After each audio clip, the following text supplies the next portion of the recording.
السلام عليكم، ولاء عبد العزيز معاكم. والنهارده جات لي عميله عزيزه على قلبي، هي وبنتها عروسه، وبنوتتها كانت بتقول الحمد لله ان الشعر اخترعوا له البروتين اهو، حل امن طول ما المتخصصه كويسه. وانا مش هعمل حاجه في شعري الا قبل الفرح بكام يوم.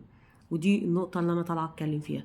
معظم البنات بتعتقد إن البروتين هو الحل السحري، وإنه هيحل المشكلة من جدرها من أول مرة. ودي يعني من الأخطاء الفظيعة المريعة. وإن شاء الله إن شاء الله أنا دلوقتي بعمل على إنشاء أكاديمية بكار. دي هتكون خاصة بالمتخصصات المبتدئات والمتخصصات البروفيشنال، والبنت العادية إزاي تعتمد أو تعتني بشعرها حتى لو هي مش متخصصة. تمام، يعني إزاي تحافظ على شعرها وإزاي تعرف إن هو سليم.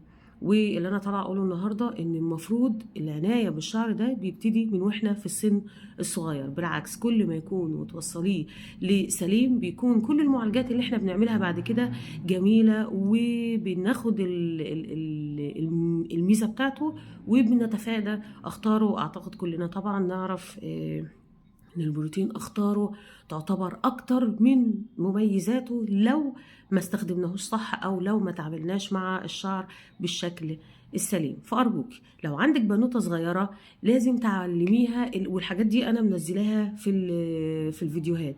ولو حابه بعد كده تحجزي معايا كورسات ازاي تعتني بالشعر، دي مش للمتخصصات، دي حتى البنات العاديه، سجلي معايا. ولو انت مبتدئه سجلي معايا، ولو انت برضو بروفيشنال سجلي معايا. ان شاء الله باذن الله تطلعوا بمعلومه كويسه واكون عند حسن ظنكم. ولو عندك سؤال راسليني على الخاص فورا هكون معاك.